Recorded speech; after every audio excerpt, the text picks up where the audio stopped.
Okay, we're recording. Okay, so go back to what we were just saying. You said you caught yourself.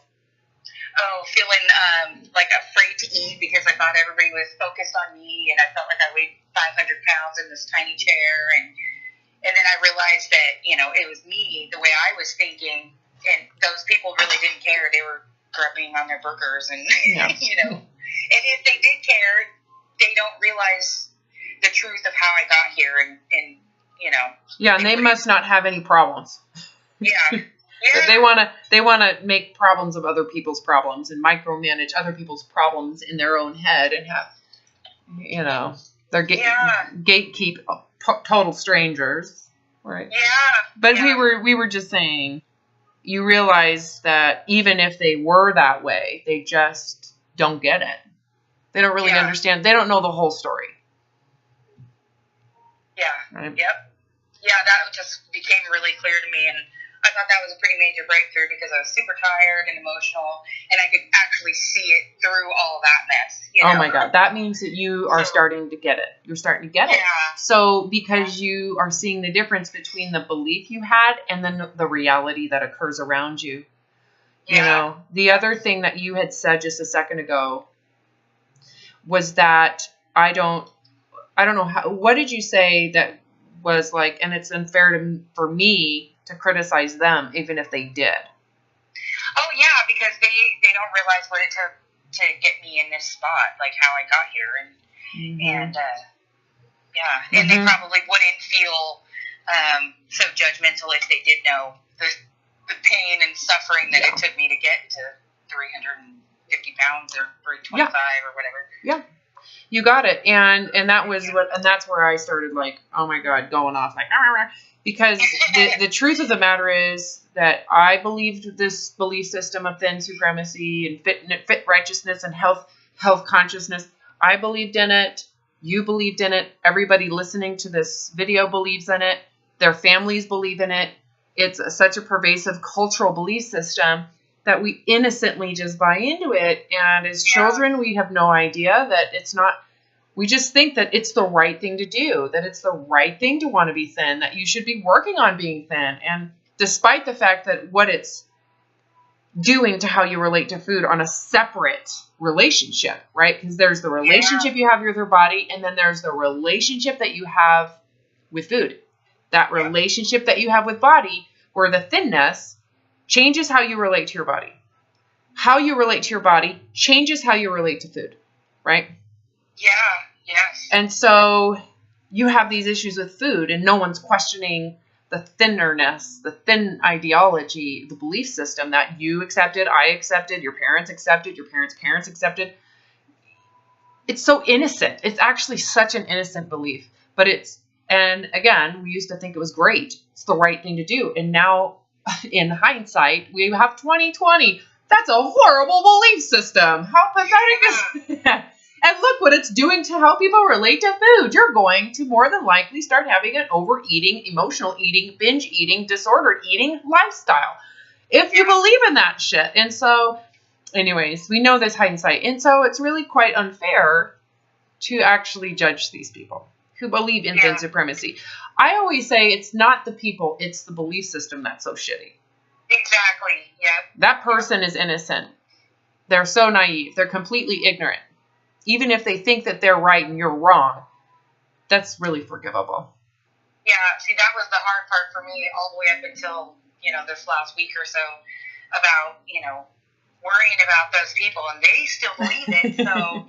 I know, but I still have to give them, grace. They're higher than me. Well, you have to give them the space of not knowing, and here's something that I have come to be... observe. It's something I've observed a lot. That the parents that are thin and healthy and thin righteous are the ones that are going to have children with eating disorders.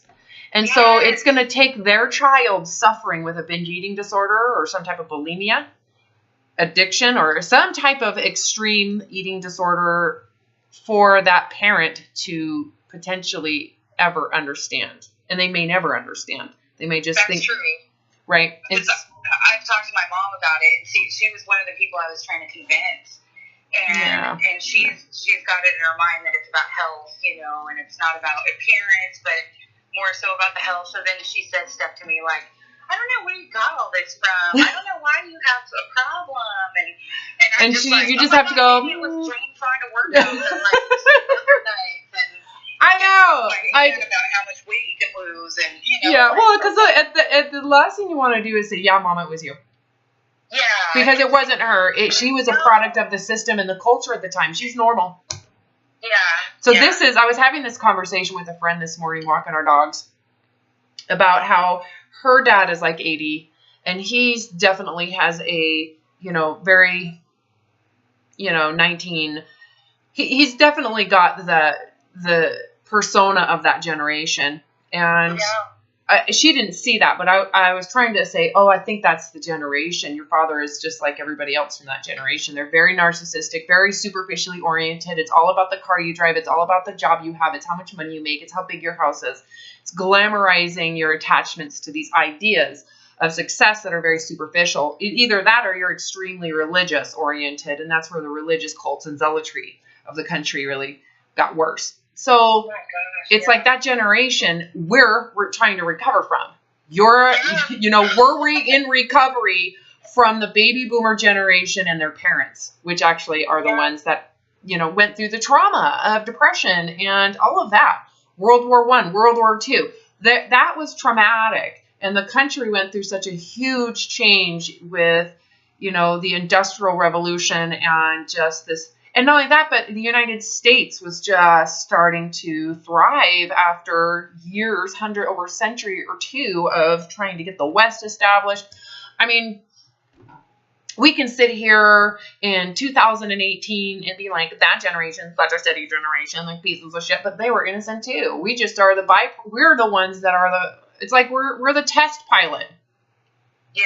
And we got fucked up psychologically from the narcissism of that generation. And so it's really like, they loved us with their, huge malls and their big poofy hair and the diamonds of the Dallas generation. Yeah. Let's go watch Dallas and pretend like we're rich too. That's what's going to make us happy. Oh, she's thin. Yeah. Anyways. Yeah. Oh my gosh. Yeah. We drove through Beverly Hills and Hollywood, which was, it's crazy. And I was looking around at the people, and I started to feel like inferior, because I'm going through here, and I'm, I don't dress like super expensive. See, where does the inferiority come from? Exactly. I started to think about that, and I'm like, okay, this is another thing that I'm believing is superior if you have more money. Well, and you have the nicer clothes. And my God. So you have come a long way since I talked to you last. Yeah. I was honestly, I'm not going to lie, I was prepared to talk to you again about your expectations are too high, you're living in fantasy worlds, you feel bad because of that. Our last few conversations have been that way. You are figuring this shit out. I am so proud of you. Thank you. I am. Oh my God. Stuff is peeling away. And it's you doing it. Yeah. I am literally want to cry. Well, because you're seeing it. You're like, oh my God, why would I feel so terrible? So what you're getting by questioning those beliefs, you're looking at them and questioning them at this point, right? Yeah. Yeah. I feel like I'm inferior because I'm supposed to be wealthy. Well, let's just think about the quality of a human being. What does having a lot of money in relation to others, because you're always going to have less than someone else, right? So let's just use it relatively. What does having a lot of money really do to the character of someone? Truthfully, in truth. I've only ever seen people get sick and turn into a-holes. Okay, that's narcissism, though. That's when they attach to it, right? That's when someone attaches to it as I'm superior, like you were attaching to it. So not only have you just said that, but not realizing that the feelings you had about feeling terrible about yourself are equal to the person who feels superior in themselves. It's the same belief pattern. You just are failing at it. So therefore, you feel shitty. If you were to make a ton of money, guess how you'd be? Yep, that's what I was just about to say. So if I did win the lottery or find this wonderful job that I was going to make all this money, I would just turn into that stay whole and right, in more debt than I started with. and then you'd start talking with an affectation. Yeah. Oh, I need my Rolls Royce. Yeah. I would, if I won the lottery, I'd have so much fun with that shit. I would totally create an affectation when I went out in public with my very rich friends. Go into character. Yeah. Oh my God. Yeah. But anyways, so the belief system is really kind of an illusion. What it does when you witness that illusion and you start questioning the dogma, the brainwashing, right? Yeah. Is it sets you free to really create your own concept of what you're worthy of and where your worth comes from. So some people who don't have an awareness, you can just say it's just an awareness that you have a choice in the matter. What they might do, especially if they feel like a failure in one system or program or belief system, like let's just say wealth. I suck at wealth. What you might do is transfer it to religion.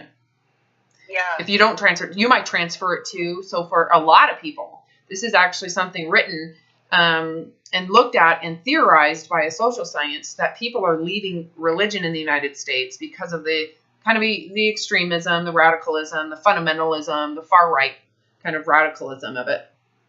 And they're going into body image. So that's why they believe the eating disorders are on the rise. It's one of the reasons why. Because people are leaving religion, one fear-mongered belief of controllingness, to a different fear-mongered belief of controllingness. Yeah, yep. So wow, and that's just like quitting one drug, going to the next. Like you got it. Drugs well, to gambling. Haven't you met someone that sobers up and becomes a religious zealot? Yeah. Me too. Have you ever noticed someone who sobers up and becomes extremely addicted to food, if you want to call it that?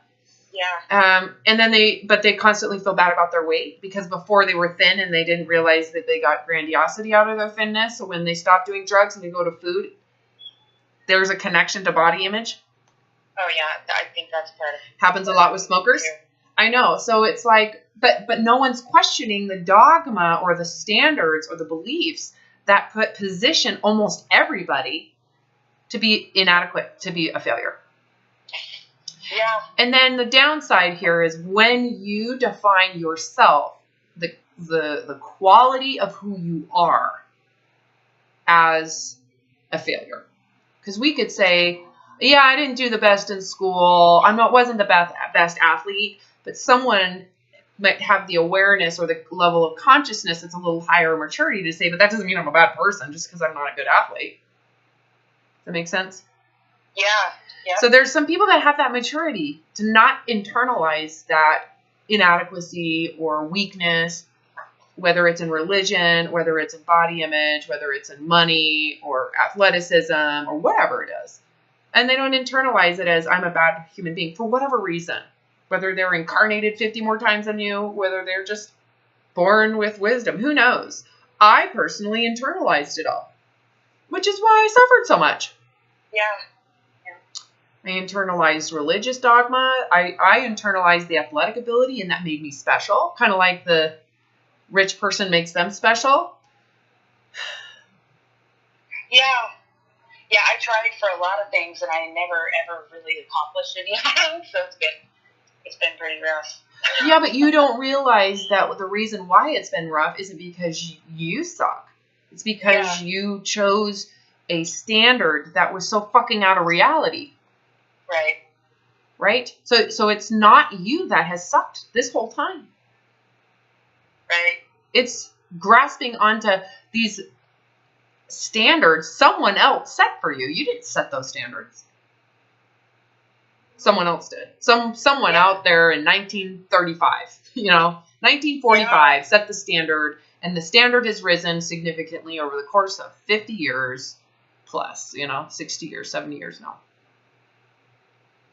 Wow. Yeah, well, when you look at the drug problem in our culture, no one's questioning that this is a breakdown of society. Yeah. I know the social scientists are all over this shit, but they think it's the opioids. Is it really the opioids, or is it the state of mind these people are in? Right. Because everybody sucks. Definitely. You got a college degree, 3 of them, you can't find a job. You internalize the fact that I want to support my family and make money and support my kids and be able to get them into play sports, and you can't afford it. In the 1970s, it was free. So these parents who are highly critical of our generation got everything for goddamn free. Yeah. It's not anymore. Costs like $500 a month just for sports. Well, let alone the $200 to $300 a month in just a phone. Wow. Yeah, and they got a 3,400 square foot house for $120,000. Yeah. Yeah, isn't that funny? And we just are pathetic. Wow. I know.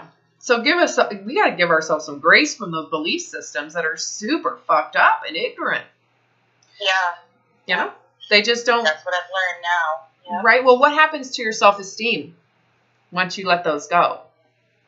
And you take ownership of defining your worth, because that's the key. That's what my point was a little bit ago, is at this point you have this freedom to make those definitions yourself.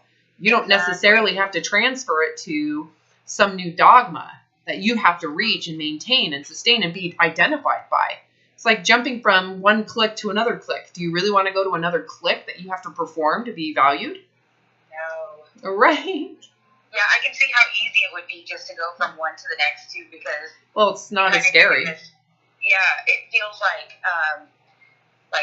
who am I? What do I want? What do I like? You know, so you have to kind of learn everything again, and then there's like the anxiety of, oh my god, I feel like empty or nothing. You know? Yeah, but the benefit, right? And you're right. It does feel kind of like void, like infinite possibility. And you have to go into, well, am I capable of navigating this? Am I capable of navigating reality with my own integrity? And so you have to go into your integrity and ask, can I handle this? Well, if you can handle people judging you, if you can handle failure, can you handle making an honest mistake? Can you handle making a choice knowing that you think it's the right choice to make, but finding out 2 years, 3 years, oh, I wish I wouldn't have done that. Can you handle that? And really forgive yourself. If you can, you have no issues. So this is, I don't know if you've heard in any of my YouTube videos, or if I've ever said this to you, this is when I say you need to live with grace ahead of time. A lot of people think that grace comes after. That's when you get forgiveness. Penance is there. The sacrament is there. You ask for forgiveness. Fuck no. It's about having grace ahead of time. Because you're doing the best you can, and you got to give yourself grace to know nothing is perfect. I'm going to try something, and if I'm aware ahead of time that it might not turn out like the best case scenario, then I'm more accepting of what it is. You have grace ahead of time, not after. So what that means is that you are now a free agent, because there is nobody to tell you what to do but your truth in the truth in your integrity. And so this is why, and you really kind of have to hold yourself responsible at all times to do the right thing from the heart at all times and live with your integrity as your navigation permanently. What that has done for me over the last 20 years since I recovered, yes, it's been 20 years this month.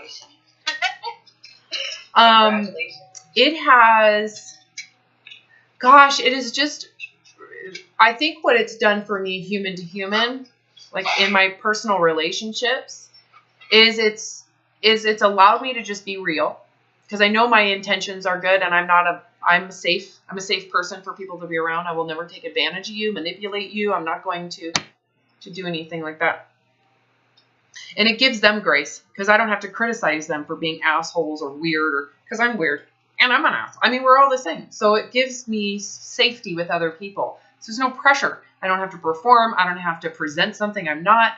I don't care what anybody thinks, right? Because I'm not going to go outside of my free will. Yeah. Right? I don't know if that makes any sense. So then there's no pressure. It's just, everything's from the heart. Everything is like, it's truthful. You're living in truth. You know, and you may, let's just say in a moment, you have a malicious thought, like, I want to kick the living shit out of that person. And then you sit back, you laugh at yourself because do you really want to do that? And you can laugh at the humanness in yourself, the animal in you, and know that would be going against the truth of your heart. You know, I don't know. Yeah. It's just, it makes those animal impulses funny. Yeah. Wow. Yeah, that's good. So I'm just so excited for you because you're catching on. You're actually connecting with this in the presence of the moments that you're feeling, those moments of shame. Have you noticed that it's gotten a lot easier, or you just don't have it anymore? Like, have those feelings of shame and loss and failure, have they gone away? Well, not completely. Like you were saying, that like when it happens in the moment, then I can kind of feel it out, you know, or learn from the experience of it at that time. Like, yeah, because there might be a lot of beliefs in there. Yeah, there is. There's a lot. I mean, can you see like, now why you used to use drugs? Yeah, I did.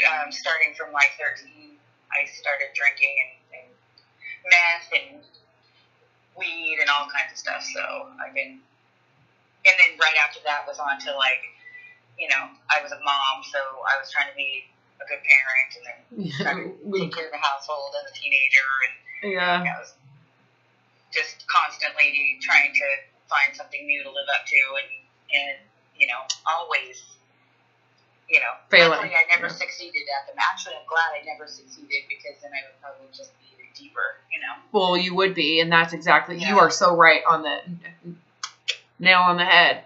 It's kind of like my mom was very successful at religion. Yeah. Yeah, and I grew up in church with a pastor as a grandfather, and you know, my mom's side, they went to church faithfully. Yeah, right. A kind of cult. Yeah. Well, and how much of that exists in our culture everywhere? You know, again, it's groups of insecure people holding and clutching onto some idea of what they should be rather than being in reality. And that's the sad part about it, is people typically do that are miserable people. They're clutching onto some fantasy they're getting high off of. And their reality is full of shame and guilt and fakeness and controllingness. And there's no freedom to be just a human being. You can't just be human. Yeah. Oh my gosh. Yeah, so that's why, like, grandpa would be, like, so sweet to everybody else and, you know, perfect at church, and then come home and, like, starve his kids and be an a-hole, you know, like, because he was holding up his like, faith. Oh, and he was probably miserable. The poor guy was miserable. Yeah. You know, don't you wish he could just have another life and not do that ever again? Yeah. I hope he's reincarnated. I hope he is redoing it. Yeah. That's why I like the idea of reincarnation. Whether it happens or not doesn't matter to me. Yeah. But I like it because it's like, you know what? He had a miserable life. He did. Yeah. When you hear that and you're like, oh, miserable person, miserable environment, and he probably had too much pride to let it go. He was drinking the Kool-Aid. Yep.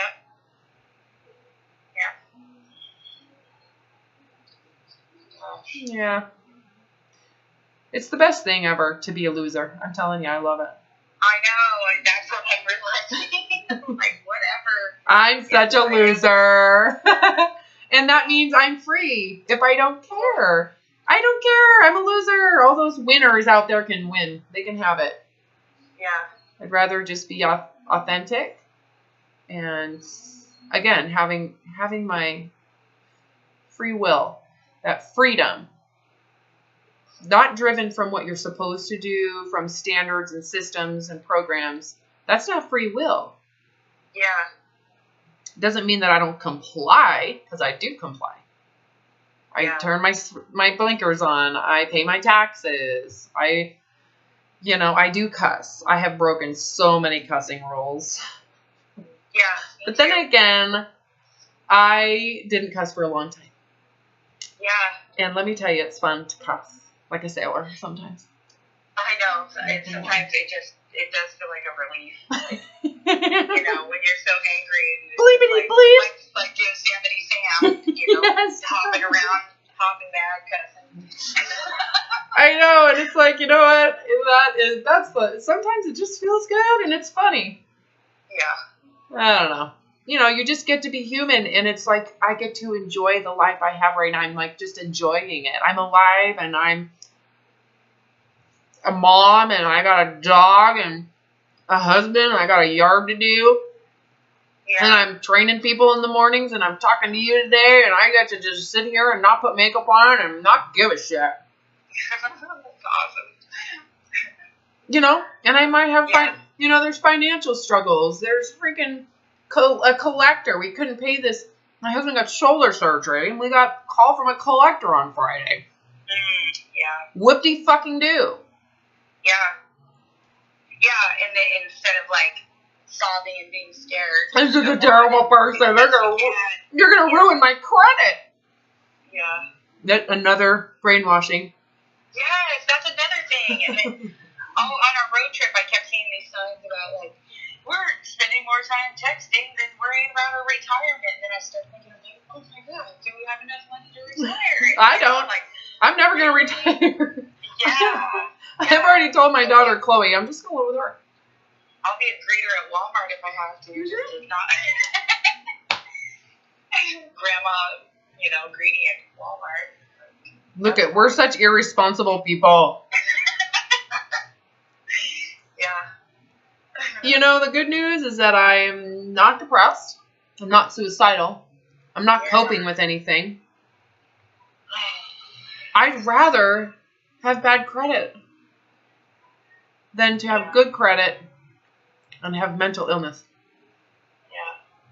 You know, one of the things that kind of helped me this last, in between our last session is I did have like a really low point. And I know it's part of the hormones and then definitely the sick thinking, but I actually... Well, dealing with your shit, because that's what we've been working ourselves to. We've been working you to the point where you're at the bottom.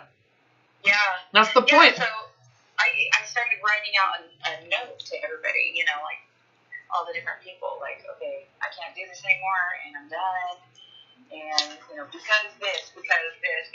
I'm feeling sorry about myself. I'm feeling sorry for myself. I'm feeling sorry for myself. Basically, like, the suicide note, and then after, at the end, that's what I realized, and all this is a poor me thing, and all these things that have happened, they're terrible, or I'm a loser at this and that, Yeah. But is this worth, the pain that my family and, people would suffer? Oh, Jesus Christ. I don't want to hear that shit. Stop. Yeah. Stop. No. I do not give a shit about their suffering if you were to commit suicide. You need to get that fucking dogma out of your head. That's just bullshit. Yeah. No. Stop. You're not responsible for someone else grieving your death. Period. Yeah. Yeah. So people that like to say, I can't believe he did that, it's so selfish. You know what? Shut the fuck up. You have no idea what you're talking about. And that's super, super self-righteous crap. Self-righteous, you have no freaking idea what people go through to the point to where they're willing to commit suicide. Shut up. That's true. You just said something that was brainwashed into your head by some ignorant bullshit out there. Yeah, trying to convince people not to go that No, way. It's victim-y bullshit. Whoa. It's basically a position of, poor me, they did it to me. No. Oh, wow. Yeah. No. I'm telling you from my own personal experience, I have a friend whose brother committed suicide. And when there are people who are in and experience suicide who understand it, they would not take that position of, they did that to me. Like it's all about you as the victim. No. That's the opinion of people on the outside who are just asshole gatekeepers. Who want to judge everybody. So keep that in mind. Now I'm not suggesting you go commit suicide. I'm suggesting you look at your victim and martyr positionality in it. Yeah. For me, therefore, I'm going to punish the world by killing myself, and you're going to feel sorry for me. Wow. That's huge right there, too. That's narcissism. Yeah, because when I was writing it, all the ways I was feeling sorry for myself. So it kind of magnified that for me. Yeah. And then, instead of thinking of like my actual value, I was thinking of it, as not doing it because of how the other people would have to go. Wow. Well, here's the thing too: is have you ever thought that victim martyr position is why you're so miserable? Yeah, I guess I hadn't completely. Maybe it's this way of thinking that is why I'm so miserable. It's because I feel like this position of being a victim and a martyr and a loser it's the downside of narcissism. Again, remember the people you said who get rich and are assholes? This is what happens when they're not rich anymore. They feel this way. Yeah. Right? And so look at this. Like, really? This is the downside of the beliefs you've been holding. Those uppity high standards of I'm amazing fantasies. This is what happens. Yeah.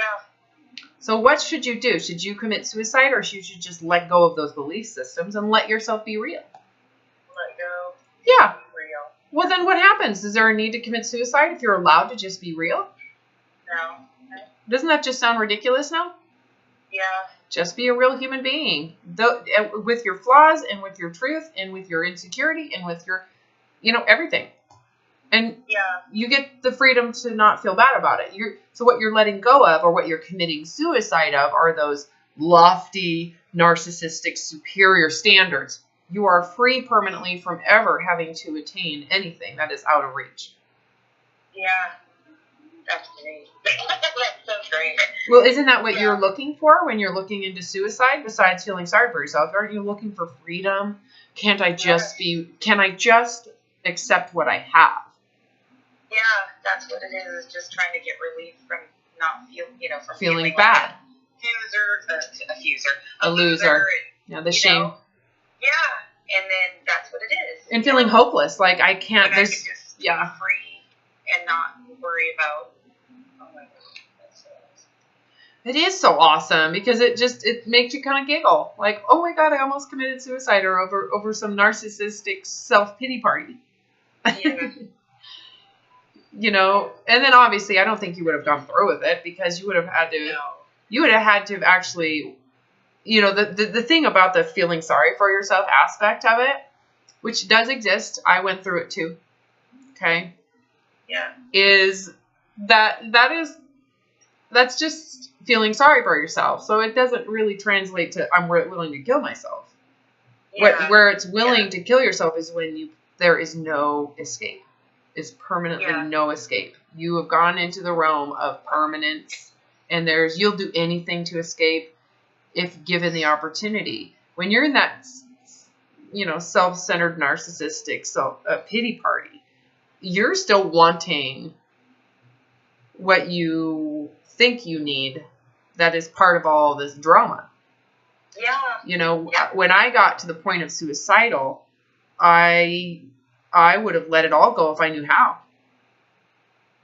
I didn't know how. So therefore I didn't have a way to escape. So at that point, it was hopeless. It wasn't, poor me, my life is sucky. I didn't want anybody to know.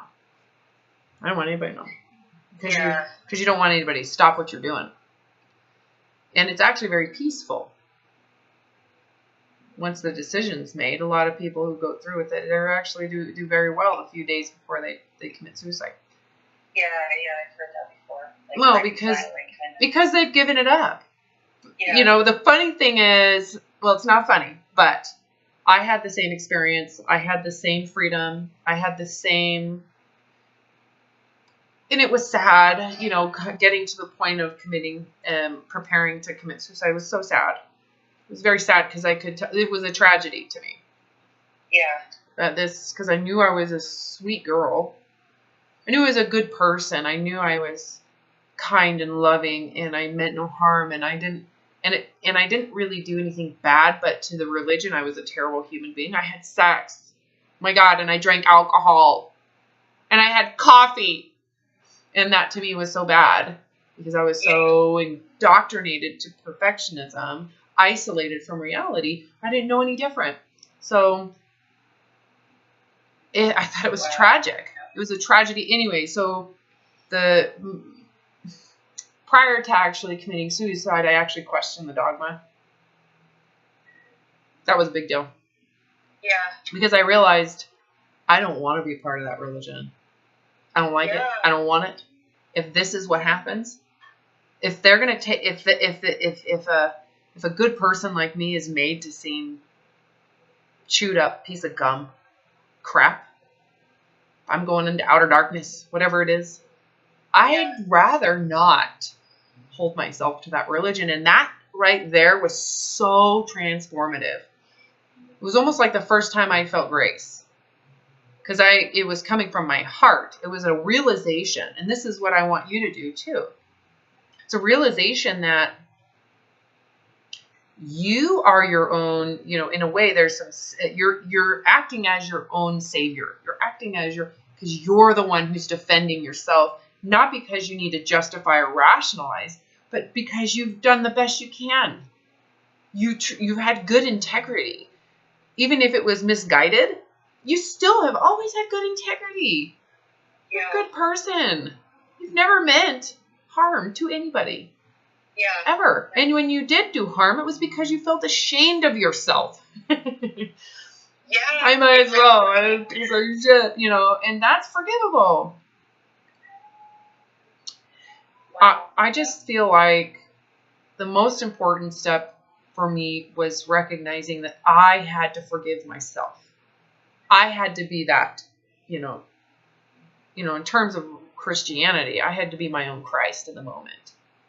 Because I didn't want religion. That had been, to me, that was the last thing I needed, because it was such a source of the mental illness I was suffering from. Yeah. So becoming that for myself, not in a narcissistic, holier than thou way. That's not what I'm talking about. I'm falling to my knees, pleading to something out there to give me some sense of relief, and realizing that I'm in this type of shithole because of my own shame, based on these standards that are so unhumane. They're not even real. You can't be a real human. So why should I feel bad when I'm human? Yeah. It's like you're telling me to be a statue. A statue. I'm supposed to be a statue. I don't want to be a statue. I don't want to be a golden calf. I don't want to do that anymore. I'm done worshiping freaking idols. An idol religion. I'm done. I just want to be a dumb human being that's super dumb. And I want to be just whatever I am in truth. I don't want to be more than that or less than that. And it was good enough for me, because I basically saved myself. Yeah. And that was honestly that was probably the most connected I had felt to Jesus Christ ever in my life. Yeah, that's what I'm feeling too, because I've been a Christian for, I don't know, like since I was born or something, and then I was really trying to follow like the last 15 years, and I just always felt like a failure, and I think that's what it was, because I was expecting Jesus to erase my brain, and it's just, it doesn't work that way, and that's why so many people get caught up in it, and they're in the religion and pretending to be perfect while you're with your group or at church. And, well, perfect to who? And what are they being perfect to? Because it's certainly not to reality. Yeah. It's perfect to some idea, which that's the false idol. Yep. That to me is the false idol. It's like, you're not allowed to be yourself. You can't just be truthful. It's like, again, your integrity is more defining than what's memorized. Yeah. That is when I realized I'm a freaking angel. Yeah. Yep. I am an angel. Yeah. Because all the things that I thought made me a bad person, I really would not have done unless I had those ideals. You got it. Idols of me. Yeah. I know. Well, and you have them innocently. You and again, but you can look at the downside of it, right? The downside of these standards that are super high and perfect and far-reaching, and you can say, why? What's the point of that? What's the point? Why does anybody need that in their life? Why would anybody need goals that are so far out of reality? Why do we need that? Yeah, I think people come up with those ideas to try and control people. I would agree, but the other thing people assume is that if you don't, you will do nothing. So you're treated in a way that you're treated as if you're a piece of shit. Yeah, like you can't do it. Correct. That's inadvertent. It's not intended. You need to reach higher, do more. And the problem is that it sets the person up. You're being treated as if you are inherently pathetically shit. Yeah, like the idea that you're born a sinner. And wow. Yeah. How's that? Yeah. So you're starting life with codependency. You're weak and you need a rescuer. Yeah. And so you never really are open to developing autonomy and free will, ever. Right. Wow. Oh my gosh, that's creepy, actually. Yeah. And then they're like, and Jesus will forgive you. Well, I'm sorry, but what's to be forgiven when you're not a free agent? Yeah. So, like I said, you haven't even started your life yet. It's when you're a free agent. Yeah, I don't think that's even what he meant at all. Right? Really. I know. But it, like, when he said on the cross, or, you know, forgive them, they do not know what to do. What they do. And that's exactly that's what you mean by forgiving or being forgiven. Yeah, you're doing the best you can. Yeah. You use your free agency. You just need to know. If you knew better, clearly we would do better because we get benefit. It doesn't just benefit us, emotionally. If we knew better, we would do better. Life would be more efficient. We would cut back on the drama. If I had more money, I'd pay down that medical bill. Yeah. If I knew better, I would do better. I don't. Yeah. So I'm living with grace. That's awesome. It's really like that grace thing. Oh, well, that to me is the key of being a free agent. Yeah. I definitely believe that my religious upbringing, there's so much good in it. Yeah. So I don't want to be like so bad, but there's goodness in all human. It isn't religious goodness. That's the good that I was exposed to is human goodness. It's the same goodness that Jewish people have, that Muslims have, that Sikh have. That it's a human quality. You can't say Christians own faith and grace. Yeah. No, they don't. They don't have proprietary, legal, I own it, we created it. No, they didn't. It's a human trait. Yeah. Yep. I agree with that. You know what I'm saying? So it's like that being exposed to people that were my mom was a saint. When God, I love her so much, but she was a saint. She might have been brainwashed and a zealot, but her heart was really good. Yeah. She didn't intend to put me in a tiny box. Yeah. That wasn't her goal. She thought this was the right thing to do. Right. And I didn't feel the need to tell her at all. And I never did. Really. After your recovery. Never told her. No, I never did. I never was like, I'm leaving the church. Why would I do that? Yeah. I didn't feel the need. I'm not anti. I wasn't anti in any way. To me, it was just, I'm done. I don't need it. Yeah. I just don't need it. I'd rather not. In fact, a big gauge of actual recovery too. It's like it's like fake or on pause when you feel like you need to tell everybody about it. It's true. Well, there's a convincingness in it. Yeah, I'm trying to get everybody else to. Yeah, it's new church. Yeah, it's a concept. What you're saying is it's conceptualized. So there's a concept of it. But once you understand it from an inner position, you realize that, in order to understand this, you have to have a certain level of life. and experience and suffering and grace, and you have to lose, and you have to be a failure, and you have to have mental illness, you need to be dark, you need to, there's this map, you could say, that could get you here, which was trying so hard that you got the opposite of what you were reaching for. Yeah. Right? You tried so hard to be thin, you're 300 and some pounds. Yeah. Right? That's what it's taken. How do you take someone who's not there yet and proselytize and say, what you're doing? Yeah, I tried. And I know. They look at you like you're a friggin' alien. They make the assumption you're just jealous. You're just quitting. Yeah, which is why you're as big as you are. It's because you don't want it enough. And it's just like, they don't realize that, no. Yeah. You have devoted a lot of yourself to this, to the point where it is blown up in your face. Yep. So awesome. Yeah.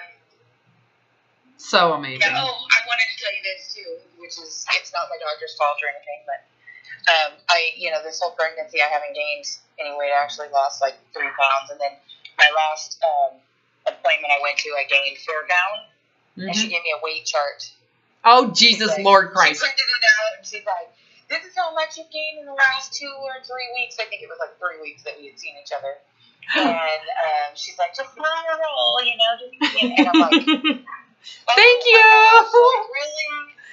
Oh, that's sweet of her. That was sweet. Yeah. You just have to say thank you so much. I'm going to get on this. Yeah, that's what I thought. I'm like, wow, and it's probably water weight, because it doesn't. It's amazing to me. How many weeks are you now? I'm 25 weeks. Oh my God, do you know what you're having?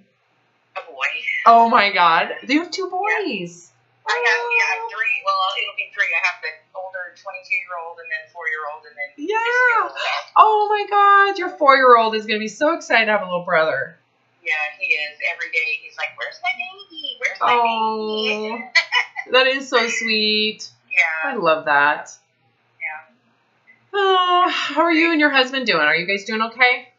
Yeah, we had a couple little fights on the trip, but it was a good experience this time because we were able to kind of like, okay, you know what? We're not doing this. Yeah, mower it. Both of us are tired. We feel like babies, like I want what I want and you want what you want. So it was easier to defuse this time. Yeah. And then we kind of prepared ahead to each other, like, because our road trip, it ended up being 2 days to get home because we went like through Hollywood and where are you from? Pacific Coast Highway. Where are you from again? San Francisco area. Okay.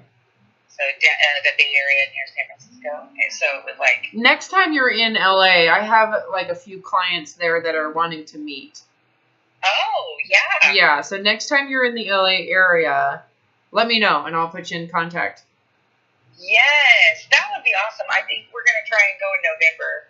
Are you in that Patreon account? What's that? Are you in that Patreon account? Yes. They're all in there. Oh, that would be awesome. I could probably know them by their voices. Probably. Because I get gold out of every session that you have, so I'm really grateful when people want to share. I know. Well, and I'm always grateful, like, when you want to share, and because it does help, There's little bits and pieces that people can connect to. Like one-on-one, for sure. I don't think I would have been able to get anywhere just by myself.